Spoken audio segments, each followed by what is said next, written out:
Hey guys, it's Guardian, and today is the first episode of our new podcast, the Palico podcast. That's right, guys, this is a Monster Hunter inspired podcast. We'll be covering items, we'll be covering the game, we'll be covering updates and free DLC, we'll be covering quests and our personal takes on multiple things in the game. This show will be hosted by yours truly, James Knight, or Guardian, and my good friend Max over here. Max, Hello. introduce yourself. Hi, my name is Max, as he said.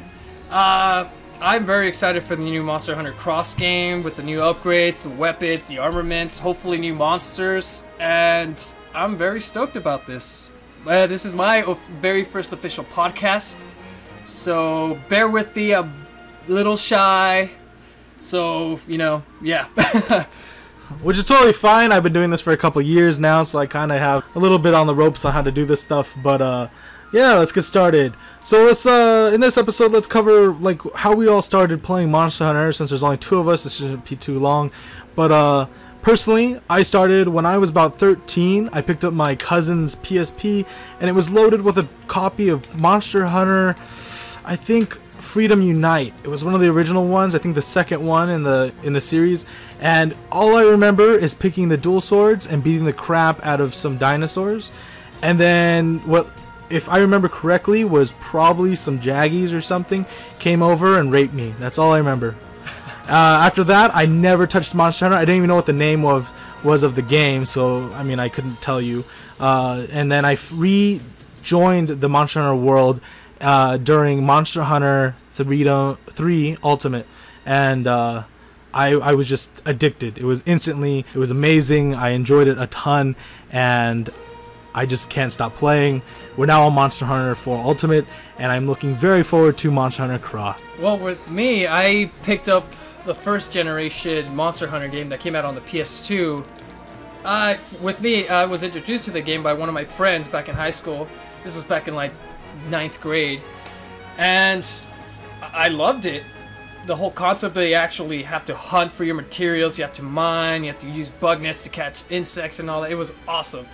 I stopped playing it then, and I didn't pick up until Monster Hunter 3 Ultimate, which my buddy James here actually told me about it, and I've been playing ever since. And then the new Monster Hunter 4 Ultimate got even better, where you could actually jump off ledges to mount and inflict more damage to the monster. That's something I did not expect compared to the very first game. And then with Monster Hunter Cross now, with the new aerial style, I'm very excited about that. In the very first game, I used the great swords because I like dealing damage, and you can actually block on the Rathalos, fireballs when he shot at you. But then Monster Hunter 3 came in, I tried it again, I didn't really like it, and then I switched to dual blades, and I've been a dual blade enthusiast ever since. And just recently in Monster Hunter 4 Ultimate, I picked up the bow. I kind of like it. I'm still getting used to the control. Personally, my hunter style is hack and slash. I really enjoy the switch axe. I'm decent with about 3 weapons. The switch axe is definitely my main. If I'm feeling a little up to it, I love playing around with the light bow gun. It deals less damage, at least in my hands, because I kind of suck with it, but I really enjoy playing around with that. And then the bow, of course, is an addictive, overly unappreciated weapon, and I think that it's going to be even better in the Monster Hunter Cross. I think that they're going to give it a major buff. I think that it's going to really open the doors to a lot of kids and players, I shouldn't just say kids, to gunning. I think gunning is a very underwhelming side of the game, and sadly it's only got 3 weapon types right now, which I think is a little disappointing, since Blade Masters have so many choices where gunners don't have that option. Once they open up gunning more powerful, I think that a lot of more people will start playing around with it and joining in. Weapons you can't stand, definitely I cannot figure out for the life of me how to use the hunting horn. I can't do it. I don't know how to do it. I don't want to learn. I just don't know how. I'm the same way. I tried it. I didn't even understand it. So I just, I tried to finish a quest with it. Died, obviously, because I didn't know what the heck I was doing. I also tried out the gun lance and the regular lance. I didn't really much care about it because I actually like moving fast. Like with the dual blades, you have so much mobility, and I like to inflict a lot of damage. So I feel the same way about the lance too. The gun lance and the lance together, a little bit better. in the way that it feels like you're doing a lot of damage because of the Wyvern Blast and because of, you know, the shot package blast that you're doing. So it does have that little bit of feel of like, oh, I'm doing some damage. But I have to say, for a Lance, I'm not a Lance fan, just because I feel like the 3 pokes you do in a row don't feel fluid enough to be powerful. And I think that's what the Switch Axe has that I really enjoy. I've been trying to get into Longsword. I've noticed that they have a lot of fluid. The gameplay is very different though from what I've played. And of course the most fluid is Sword and Shield and Dual Blades. Both of those are just non-stop damage, DPS output. So definitely those two are optional but not that great. Yeah, I've never really picked up on the actual Sword and Shield. Really, Sword and Shield it's funny because I think it's a great weapon and I do really appreciate it. The problem is I feel like if I mastered it, people would think I'm kind of stupid or newbie, just because it's the beginner's weapon. It's a very low damage but high speed weapon with a ability to block and the ability to use items while having your weapon out, which is huge. I mean, imagine you're able to drink potions without having to sheath, which is huge. I know on Switch Axe I die multiple times because many times because of having to sheath and then try to drink a Mega Pot or having to, you know, try to drink something. You really get messed up really easily. It's time consuming, so being able to not have to sheath and being able to use your items, very handy, and definitely sets the Sword and Shield into kind of its own little category. But I do agree though, it's a great weapon to start off new players onto the game. They get the feel for being able to block attacks, which is great. Makes them last a little longer.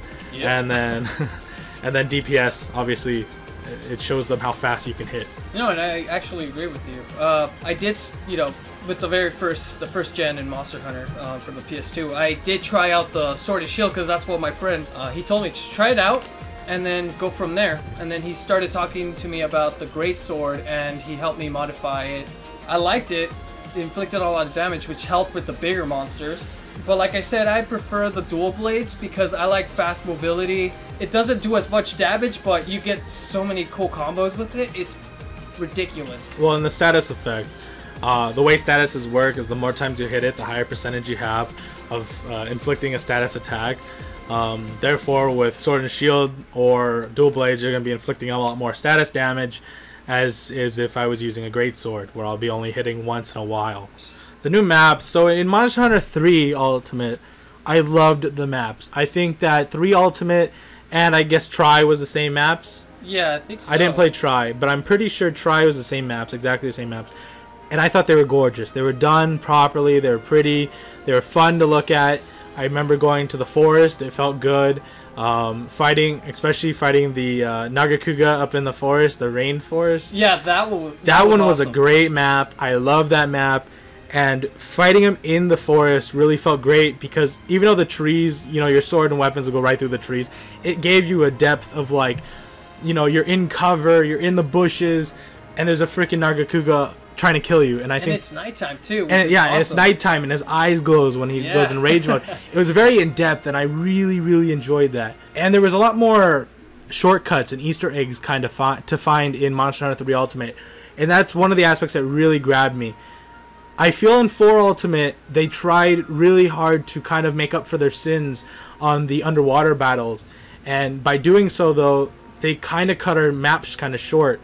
If you notice, the Hollow Volcano, the other version of the Hollow Volcano, is the exact same map, just reskinned. Yeah. And it really is. And it's almost a little disappointing because of that. I do enjoy the map, don't get me wrong.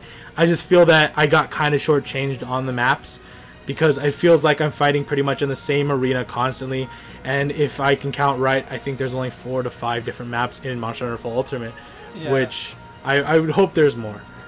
And I agree with you. Compared to the Monster Hunter 3 Ultimate, you know, the volcano map was its own map. Was its own map, which I actually loved. It was a great map. Yeah, and with all the other maps in Monster Hunter 3, they were their own scheme. They were their own theme. They weren't reused and just, you know, re-edited so it'll match up with the environment. And with Monster Hunter 4 Ultimate, like I said, I do agree. Like, you know, shortchanged and all that. What was Yeah, it? I felt a bit shortchanged just because I think that they could have spent more time building better maps. I do love that the fact that they have been trying very hard to integrate their mounting system by putting ledges everywhere. I mean, I can't tell you a map that I can't think of there's ledges in Monster Hunter 4 Even Ultimate. the tiniest ledge, which is maybe less than a Yeah. foot off the ground, you can It's a jump brick. and somehow mount it, which is funny, in my opinion. Yeah, sometimes your palicos can throw you up in the air as well. So Yeah. I mean, it's not too hard to find a way to mount a monster without an insect glaive, of course. Yeah, of course. That's the only weapon that actually you can use without any ledge because it's got the little Inbuilt aerial style. aerial style built in, which is probably the reason why they got the idea from. They just want to probably test it out first with the insect glaive.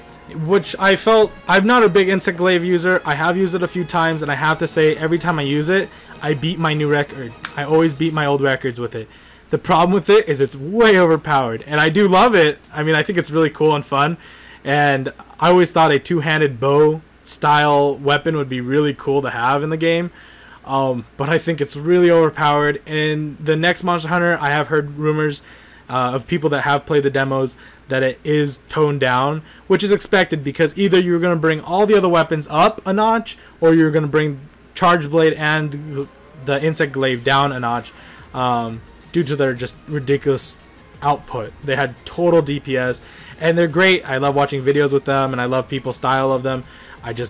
Again, it's more weapons I haven't figured out how to use personally that great. Yeah, the Charge Blade is one of them I haven't even touched yet. I haven't touched the Charge Blade, and it's really weird because it's the kissing cousin of a freaking Switch Axe. Yeah. It really is. Some of the movesets are the exact same, and it's funny since I do love shields and I do love at the same time Switch Axe. It would make total sense that I was a huge fan of the Charge Blade, but I just haven't gotten around the time to learn it. I felt that the Insect Glaive, the new weapons they introduced in Monster Hunter 4 Ultimate, the Insect Glaive and the Charge Blade are very tactical weapons. They're not weapons you can go pick up and hack and slash with. You can, but it's going to be very ineffective and it's going to take you forever. It's like using a bow without knowing about crit range. Or using a bow gun without crit range. Not knowing where your maximum potential is in a weapon, I mean, it leaves you kind of just swinging around some weapon aimlessly and doing very, very small amounts of damage. I felt that the new weapons, though, are really interesting because you can't just pick them up and start swinging around with them. These weapons do take time, and you do need to learn them, and, you know, you do need to figure out how to use them properly. Yeah, and don't get me wrong, I do want to try out, go back to the lands and the gun lands and actually give it a chance. I mean, the first, like what I do when I try out a new weapon that I've never touched before, I go to the lower level quests and go with the Great Lagambi. Lagambi is really fun to use for like practicing new weapons, just because it's kind of fat, so you can kind of swing almost aimlessly and hit it. Yeah. It's a little fast, but I mean, it's really not that hard of a monster to trip up. What else is really great? Jumping in with a Rathalos is a great second test to see if you can be agile enough to dance with a Rathalos. That's definitely a great one. If it's a blocking weapon, go ahead and play with a Raytheon because it's going to try to poison you, so it's a great weapon to practice your blocking with. And while the poison, especially if you're in high rank or higher, the poison's not going to kill you, but it's going to give you an indicator like, hey, I need to learn how to block better with this weapon. Yeah. And, try to avoid being poisoned. Or dodge, really. Dodge, yeah. Yeah. That's an evasion is a big thing with a lot of weapons. Especially the dual blades. Yeah, dual blades just run off of evasion. Yep. There's no other way to do it. I've dealt with that, and especially with the Raytheon or the Rathalos, when they do the aerial spin. Yeah, the backflip. The backflip. Oh, yeah, the yeah. backflip. I've had it, towards the beginning, yes, I wouldn't dodge a lot, and then I realized, like, wait, you actually need to evade with these dual blades, because you're just going to keep getting hit, keep getting poisoned, and it's wasting your time, because you have to sheath to take a potion, or an antidote, and then a potion to bring back the life you lost. What I do, sometimes, is a huge mistake, is, I dodge out of the way, get a good distance from the Raytheon or the Rathalos, take the antidote and the potion, but then at the same time you see the Rathalos or the Raytheons charging right at you, so it makes that redundant because you lose like a good chunk of your life and you have to keep doing it again, and evasion's always good. Yeah, evasion, I'm I'm not one to master my timing of evasion yet, because literally it's a quarter of a second. Evasion 0, or the basic evasion that you get, is just a split of a blink of an eye that you get invincible frames. And evasion plus 3, on the other hand, is a little more than half a second. So with evasion plus 3, I feel like a freaking evasion god. I know how to roll through anything, no problem. Roars, fireballs, no problem. But with evasion plus 0, or the basic evasion, I suck. I can't figure it out, and it takes fine tuning. I heard a great monster actually to practice on is the Nargacuga, because its moves are so fast. The frames that it actually does moves in are so fast that learning to dodge with Nargacuga is a great way to learn indicators of when it's going to strike and how to dodge properly. Which makes me very excited to announce that it's coming back cross, yeah. And it'll be a great. I love its armor, I love its weapons, and I think it's so awesome that we'll be seeing it again. It's literally my #1 favorite. Nargacuga would be my #1 favorite. Yeah, you always talk about the Nargacuga like almost all the time. Yeah, Nargacuga, I love its armor. I really do. It's good armor. It looks really sick. Bad defense, but good evasion. It really has great evasion. Oh, yeah. A great evasion plus 2, I believe, and evasion extender on it for free with sneak, I believe. Oh, wow. So the monster doesn't pay attention to you nearly as much. Plus, you're able to roll 50% further, and you have about a half a second of invincibility. So it's a great armor set. I do love it quite a lot. I really do look forward to it, and I'm hoping that Lucid Nargacuga comes back in this new one, the fully invisible Nargacuga, just so we have a chance at having armor that has invulnerable to any status attacks. So you can't be put to sleep, you can't be poisoned, you can't be paralyzed. Which is nice though, because the newest monster, Horororu, that's what he does. He has a powder to reverse your controls, he has a powder to put you to sleep, and a powder to paralyze you. I know I'm not saying it right, but Horororu is very hard and will be a very heavy status monster, kind of like the Gypsaros. Oh, the Gypsaros? Gypsaros, yeah, because he's very status heavy, and to have an armor where you're invincible to all statuses is kind of like his anti-venom. It's going to be amazing. It's going to be a cakewalk. It's just going to be like beating up a great Jaggy at that point. Well, you know, since you pointed out the Nargacuga was your favorite in Monster Hunter Ultimate, you know, the third one. Mine was, believe it or not, it was the. Oh my god, I'm trying the name on it right now. The Gaiacris? The Lagiacris. Lagiacris, Laggy. Yes. Yeah. I don't know why. It was a love and hate relationship with the underwater fighting, and I hope they do bring that back in the Monster Hunter Cross, and I hope they also bring back the Ivory Lagiacris and the regular Lagiacris, because there was no underwater fighting with that thing. It was all land, which is awesome. That's what I loved about him. He never went underwater. So rare for him to touch the water. Yeah, which is weird for me. And the armament was awesome too. I like this, you know, the way it looked. The style was really awesome. Yeah, the style for the Gaiacris was really good. I don't think you ever made it to the Abyssal Gaiacris. No. So that was in the G rank, and that was ridiculous. Imagine a Gaiacris that never gets out of the water. Oh, that's what it was. Where he never touched land. Makes it difficult for the hunter, because you know, like I said, the underwater is there's a love and hate relationship with it, because it's what I loved about it. It's a different style. You were like, oh hey, this is so cool. And it was really good. I found it really good, and I know the haters are gonna say something, but the whole concept, they were like one of the first people to have a great concept about fighting underwater. I think fighting underwater was such a new dynamic, and it was something that nobody's really touched before. And not that I'm saying that there's not underwater battle fighting games, but I'm saying like no other game, even in Dark Souls, has never ever thought of fighting underwater versus a huge monster, and you got a little sword and you got to swim around to go beat it up. I mean, it made for some really epic fights. I was really disappointed in the main boss monster though of Monster Hunter.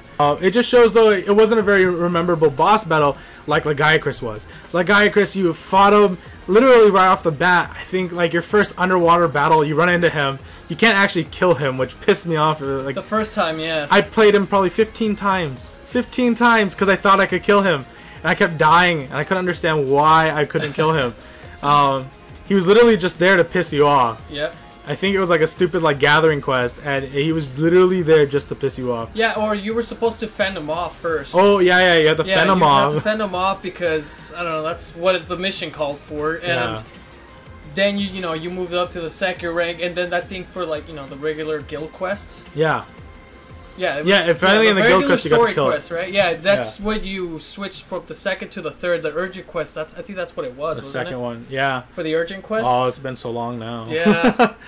Like I said, I played it yesterday with my little brother, and try to help him, get better armaments because he has mixed armor, and I was so used to ledges and jumping off and mounting that's like.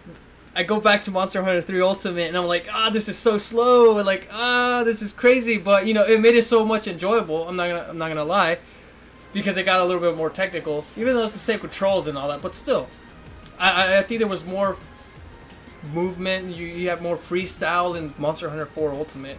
In my opinion.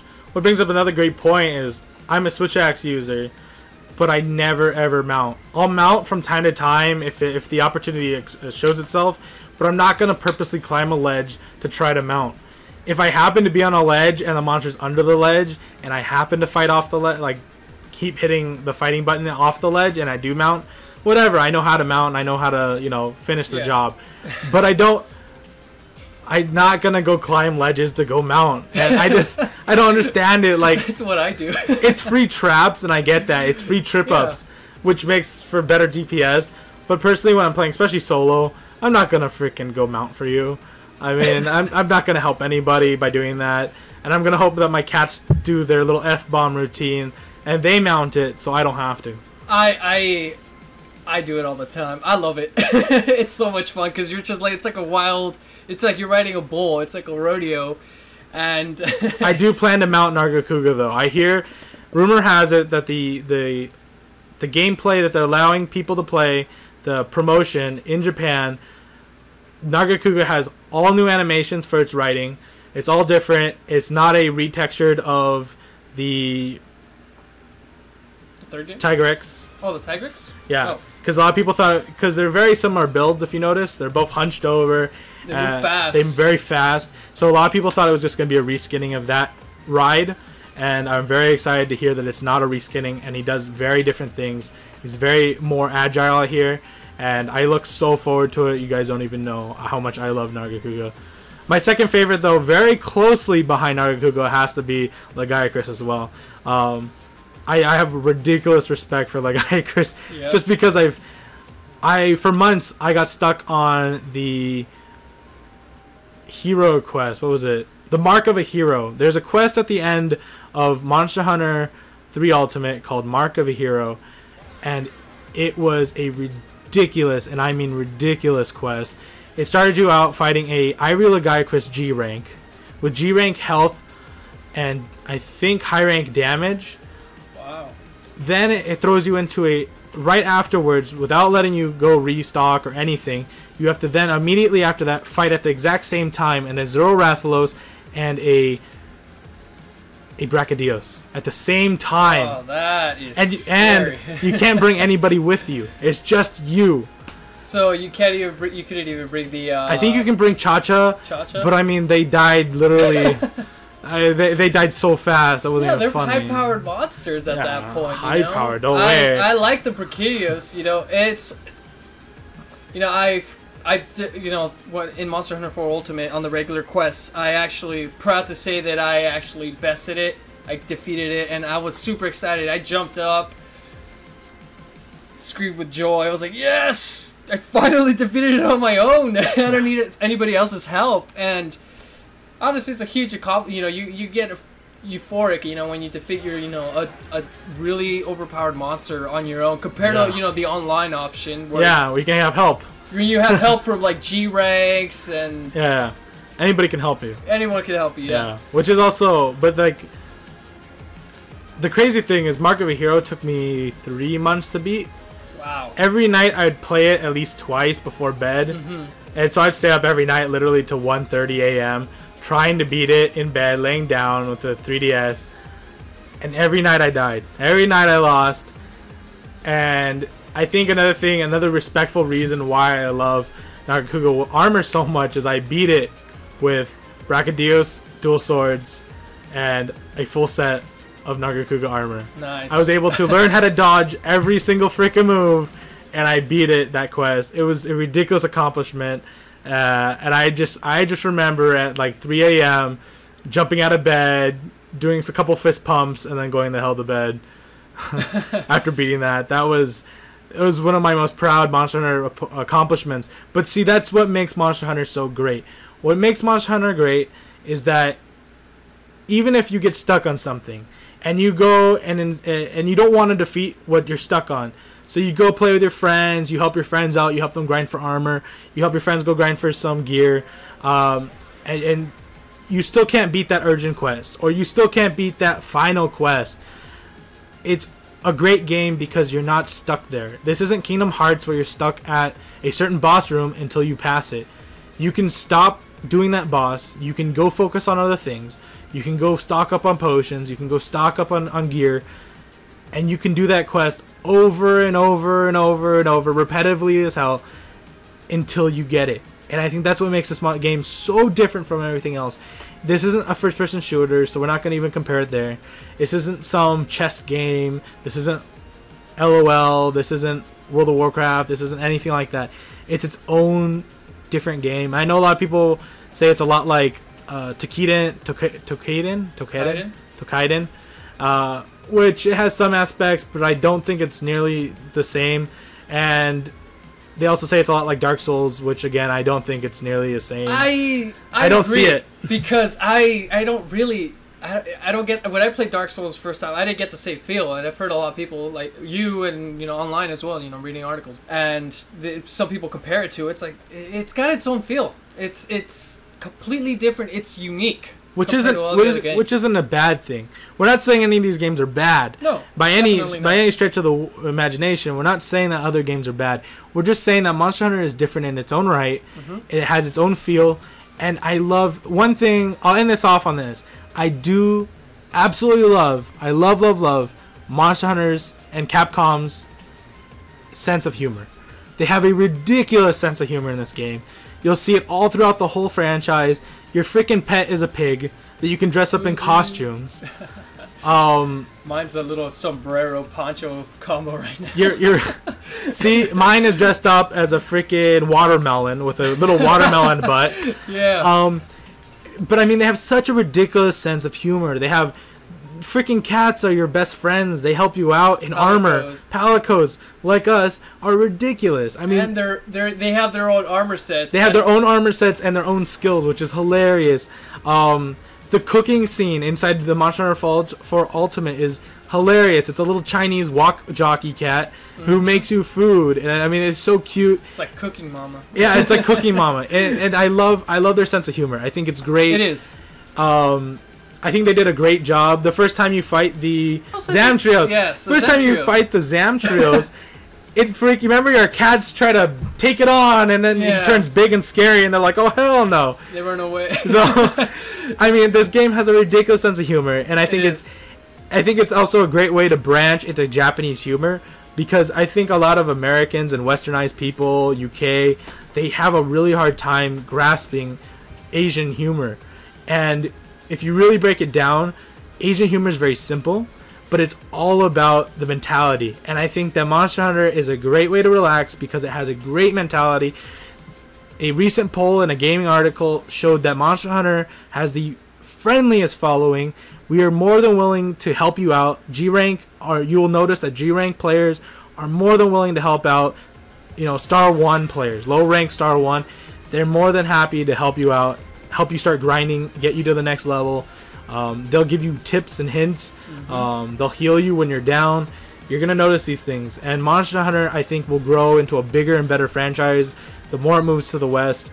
Obviously, it'll always be a Japanese first-rate game, but hopefully soon we'll be able to get the games on the same dates Japan gets theirs. Because sadly, it's sure looking like we're gonna wait a whole nother year to get our hands on Monster Hunter Cross of next year, which is a little upsetting, but not much we can do. Yeah, there's nothing we can do, but it makes it all better for the long wait, you know. Because once it comes out, you're gonna be super stoked. You're gonna be in line. I'm gonna pre-order mine. I already have mine pre-ordered. It's already done. Okay, there you go. I'm gonna have to pre-order mine soon, and it's coming with the combo kit, like Monster Hunter 4. Of course. I've already seen. I've already 3DS? seen like what the Japanese combo kits are. I don't think they're very great. Our combo kit for Monster Hunter 4 Ultimate came with a figure builder figure of see-through plastic, so it was a limited edition run of Gore Magala, which is great because I own all of the figure builder figures. It also came with a pin, very collectible, and a lot of people. I'm actually very jealous. I didn't actually finish my pin collection. It came with a cleaning cloth, which is very nicely printed. They did a great job on that. It came with a lanyard, very beautiful again, very hard to get your hands on multiple of those. And it came with the game. And I think they did such a wonderful job with that. And I think it was worth every penny because truly, as somebody like me that collects ridiculous amounts of Monster Hunter figurines and Monster Hunter everything, really, I would have bought each of those items for 20 to 30 bucks easily. A lanyard, dude, you know how much expensive those things get? It's ridiculous. I'm more than willing to put down the money though if I love the franchise. As a collector, I think it was really awesome. They put the set together for me, and I got to buy it for a flat rate price. So far, what I've seen from Monster Hunter Cross, though, sadly, is that it's going to be coming with a carrying bag. Oh. I mean, that's not a bad thing to say the least, but it's not as exciting as a brand new figure for us figure collectors. I really love that. I love the fact it came with a limited edition figure that was so cool and unique. And I think it was a great way also for getting people started in their collecting of figures of Monster Hunter. I know here in the West, it's really not that big of a group. There's not a really big group collecting figures. No. In Japan, it's a huge thing. There's a huge otaku collecting community. Otaku just means a really heavily influenced nerd or obsessive nerd. And there's a huge following of this thing. They collect figures of all their favorite franchises. And I've noticed here in the West, we don't collect figures like they do over there. And it's really a shame because truly when you buy collecting cards, like Pokemon cards, you're paying for cardboard. When I buy a pack of Pokemon cards, it costs me $6. I get 12 cards or whatever, 11 cards. They're all cardboard though. It's cardboard with a little piece of tinfoil. Yep. When I pay my $6 for a Monster Hunter figure builder pack, I get a plastic, hand-painted figure that can go through the washing machine and won't get destroyed. It can live in humid rooms and not bend. So I think it's really... I mean, obviously I can't say anything bad about cards. I have tons of cards. But what I'm saying is it's a great collection. I think that it should be bigger over here in the West. I think that we should move more towards figures. I think it's great. It takes up a little bit more room. But it's cool. People go, oh, what is that? And you can switch them out. Every day you can switch them in and out, you know. And you can introduce new people because they'll be interested in that. It's like, oh, what's that from? Oh, it's from this game I'm playing, Monster Hunter, and you should check it out. And to find out that all Monster Hunter figure builder figures are hand-painted, do you understand the dedication and work that goes into that? That's very intricate work. Ridiculous. And that's why they're limited run. A lot of them, you'll notice that they're not super mass production. Some of the sets I've paid way over what they were sold for because they were in limited runs, very limited runs. So you're gonna end up paying an extra $100 more than it's originally sold for. It's kind of sad, but it's true. It's how the game plays. And I'm hoping so hard for them to throw figures into the new Monster Hunter Cross boxes. Which would be even more awesome is if they give you one figure and then there's 4 different figures because there's 4 different flagship monsters this time. Yeah. So I would love it personally because it would be more of a challenge for me if they made, you know, you're gonna get out your box and there's gonna be one figure inside of it. Right. But you have a chance of 1 of 4. So now I have to go on eBay or go talk to some friends and figure out how to get the other 3. because they're so rare, and I think that'd be really fun. That's also a great way to get into figure trading, which is a huge thing also again in the East, not like here in the West. Yeah, unfortunately. Yeah. But yeah, I guess this should be the end. Yeah. So any thoughts, Max? None so far, except you guys, if this is your first time listening to anything related to do with Monster Hunter, I do encourage you to pick up the game. I think it's on sale right now at GameStop. I'm not sure. It's like $26. You can pick up a game. You can pick up a copy of Monster Hunter 3 Ultimate for $17 or less at GameStop. I would definitely recommend that. If you're scared to invest a lot of money in the game, go pick up a version of 3 Ultimate, because 3 Ultimate is a great, well-rounded game, and it's well done, and I love that game a lot. But if you're interested in more in playing the newest copy and has the option to play online on your 3DS, which is awesome, go ahead and go pick up the newest one. I think you're right. I think it's about $30, maybe a little less. It's a little less than $30. That's not too hard to gather. Even if you're in high school, you go sell some Pop-Tarts, my friends. You're gonna make some money. You're gonna go buy the game. Yeah. All right. Recycle cans. I'm pretty sure you get like a couple, like maybe $10. Yeah. Depending on how much no problem. You take. Glass. Yeah. Aluminum cans. Plastic. Cans. Do whatever you have to. Monster Hunter is an awesome game. I highly recommend it. We highly recommend it. We definitely highly recommend it. Definitely. It's a must. Well, yeah, so this is the conclusion of our very first podcast. Hope you enjoy it. Leave any... Are we going to do like a YouTube? Is this just definitely on YouTube. Leave a comment below and tell us what you think. If you have any... topics you want us to cover in the next episode, which I'm pretty sure we're going to go more in depth in the new weapons and compare them to the old games. We're going to definitely cover on the next episode next gen. We're going to cover a lot more of Monster Hunter Cross. This one was just kind of I'll just say a pilot episode. Just to see how I'm good at editing, see how good I am at editing, and see how good I am putting this together.